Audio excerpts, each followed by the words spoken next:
Bwana, this weekend yani namaanisha weekend hapa hii. Nataka nikupe mkate fulani hivi. Mkate, sausage, burger hivi, mayai kidogo, dambu nini. Weekend. Odds chache, mpunga mwingi, ndio mpango mzima kupitia Wasafi Bet mkwanja kila bet. Ukitaka pesa brother, chukua odds chache, mpunga mwingi. Sasa nataka twende na timu zangu tatu tu kutoka EPL and Premier League. Timu ya kwanza game ya West Ham na the Gunners, mabingwa wapya. Naamini ya mabingwa wapya.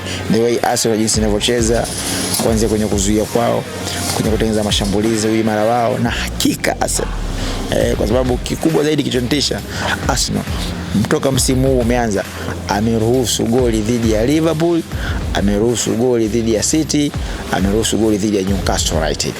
Yani katika mechi zake 8 amepata clean sheet 5, ameruhusu magoli 3. Ujifikirie.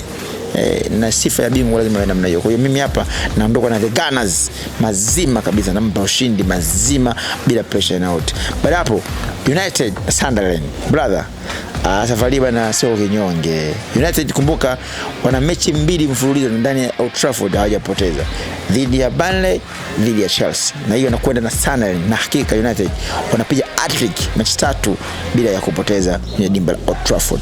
Baada hapo Liverpool against Chelsea. Wana Chelsea playmaker wao, mtu yule ambaye anafanyaga maamuzi magumu, anayeamua mechi ngumu, nazungumzia Cole Palmer.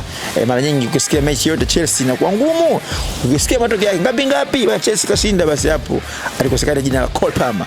Bwana atakosekana weekend hii, hata kuwepo. Na Liverpool ya Arne Slot inaonekana toka msimu umeanza hiki suasua, na mashabiki wakilalamika sana kwamba Arne Slot amekuwa kikosi chake anakipanga kwa wasiwasi, ana booster kubwa lakini hajui nani amtumie nani asimtumie. Maana yake wanasema Arne Slot kiuno chembamba lakini pensi la pepekali, yani timu kubwa, uwezo wake ni mdogo. Bwana, hii game nikiangalia mimi naipa magoli tu kwa 2.5, magoli 3 kuendelea. Kwa hapo kazi kwako bwana. Wasafi Bet mkwanja kila bet, odds chache, mpunga mwingi. Masuala cash out kama kawaida. Kuna cash out fulani ya kibabe hiyo. Unajua cash out gani hiyo? Hiyo mfano wakati mechi zinaendelea, mfano Chelsea kashinda, United kashinda, Arsenal kashinda, labda pale mpunga mkuja kama kushout kama milioni 3 hivi ama milioni 2 fulani hivi, afu bado Liverpool. Sasa wakati unasubiri game ya Liverpool, unaweza ukapunguza pale cash out yako, yani ukaipunguza ile, si mkuja milioni 2 ukachukua milioni, kabaki milioni, afu ukasikilizia ule mpunga mwingine utakuwaje kati ya Chelsea na Liverpool. Bwana, ikiwa ikitiki unachukua mpunga wote, lakini huku tayari ushatanguliza cash out yako ya mapema sana. Bwana, mpango huu upate sehemu wote isipokuwa ni Wasafi Bet mkwanja kila bet. Tukutane weekend.